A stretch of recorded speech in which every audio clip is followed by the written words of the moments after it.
Shalom, ketemu lagi dengan saya dalam segmen Teduh with SS.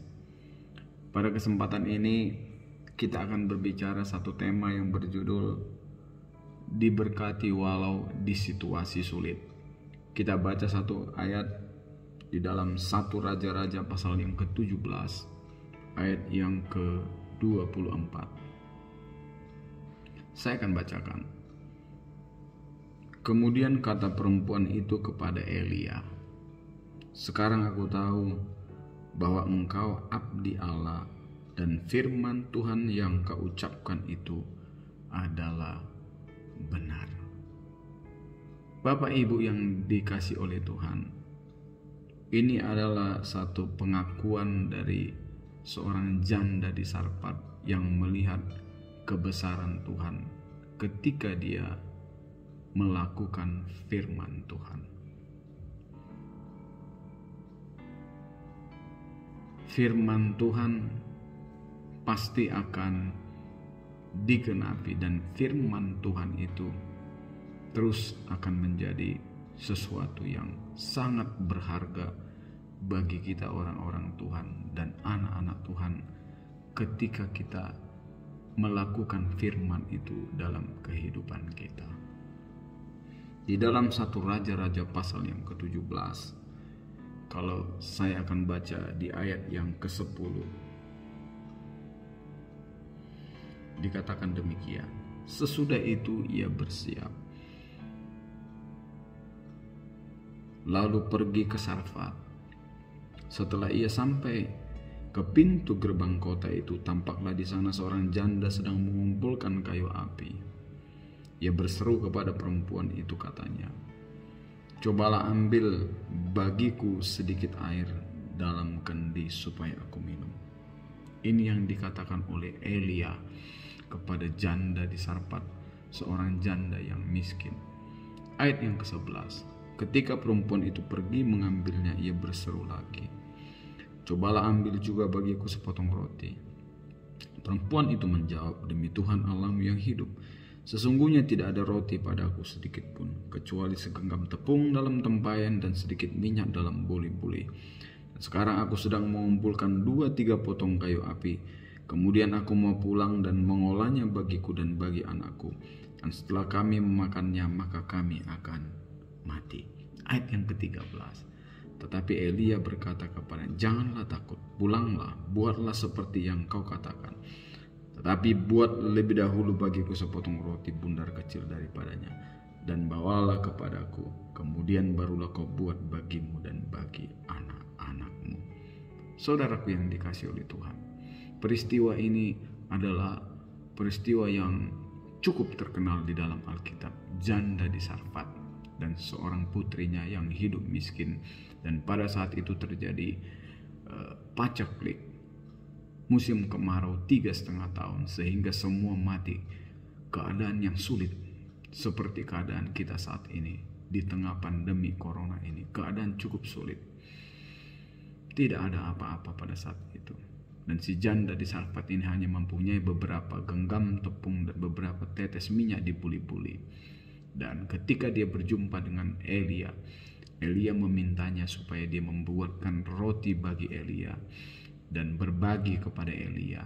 Dan firman Tuhan mengatakan si janda ini mau melakukan.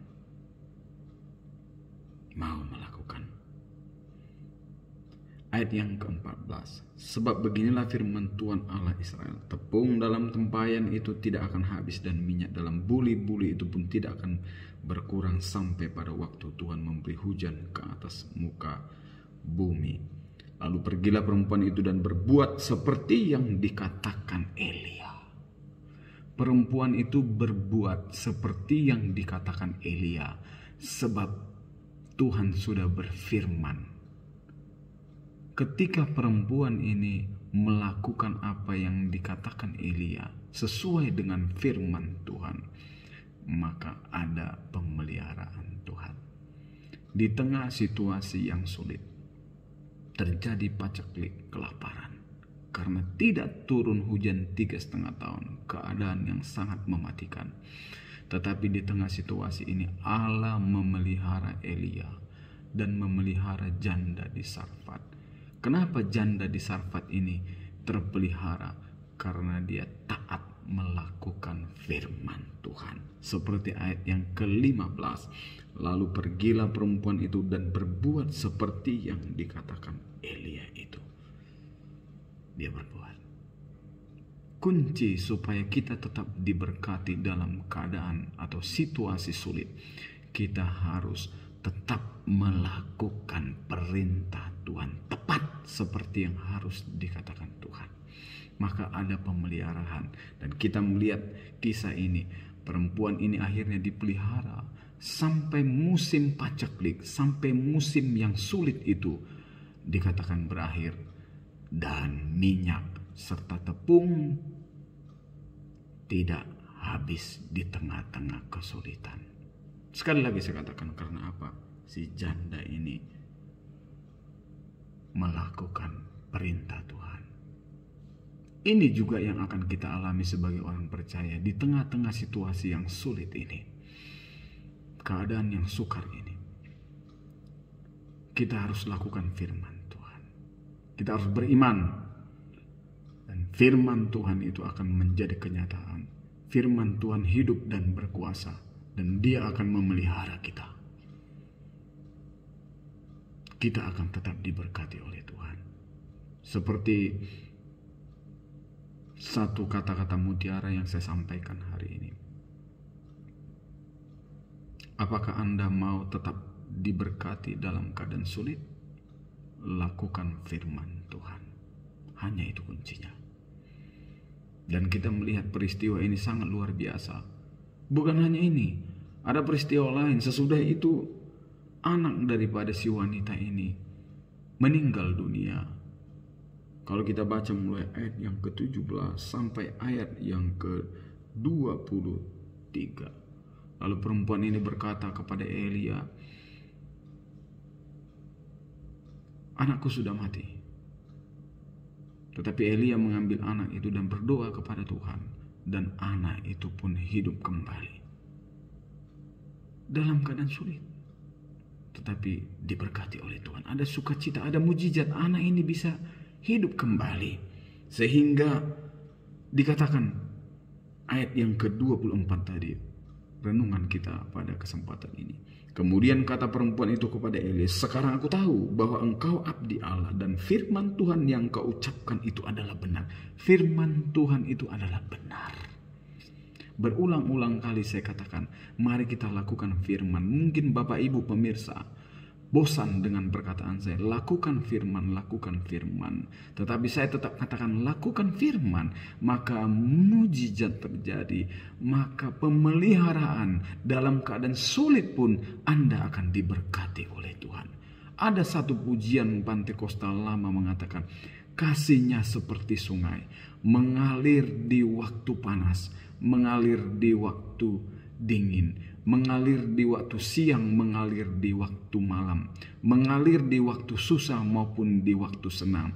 Kasihnya seperti sungai, tidak akan pernah berhenti. Bapak Ibu yang dikasih oleh Tuhan, berkat Tuhan juga demikian. Kasih Tuhan dalam kehidupan, tidak melihat situasi, dalam situasi apapun, kasih dan berkatnya itu akan tetap mengalir kepada kita orang-orang percaya dalam keadaan apapun. Dengan catatan, kita lakukan firman Tuhan dengan betul. Dengan betul. Begitu juga dengan Simon Petrus. Ketika mereka di atas perahu, semalam-malaman mereka menangkap ikan, tetapi mereka tidak mendapatkan ikan. Keadaan yang sulit. Lukas pasal yang kelima, ayat yang kelima, kita lihat satu ayat. Lukas pasal yang kelima, ayat yang kelima. Saya akan bacakan. Simon menjawab, Guru, telah sepanjang malam kami bekerja keras dan kami tidak menangkap apa-apa. Tetapi karena engkau menyuruhnya, aku akan menebarkan jala juga. Ayat yang ke-6. Dan setelah mereka melakukannya, mereka menangkap sejumlah ikan besar. Dan setelah mereka melakukannya, mereka menangkap sejumlah besar ikan sehingga jalan mereka mulai goyah. Simon Petrus, semalam-malaman mereka menjala ikan, tidak mendapatkan seekor pun, dalam keadaan susah. Tetapi ketika mereka bertemu dengan Yesus dan Yesus berfirman kepada Simon berkata, "Simon, tebarkan jalamu ke tempat yang lebih dalam." Dan Simon menjawab, "Guru, telah sepanjang malam kami bekerja keras dan kami tidak mendapat. Tetapi karena Engkau menyuruhnya, aku akan menebarkan jala itu juga." Ini tidak masuk akal menurut Simon, seorang nelayan.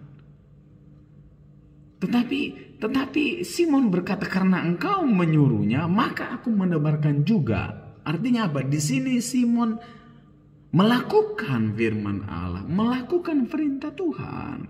Dan ketika Simon melakukan perintah Tuhan dalam keadaan sulit, dikatakan ayat yang ke-6, mereka mendapatkan sejumlah besar ikan. Diberkati oleh Tuhan.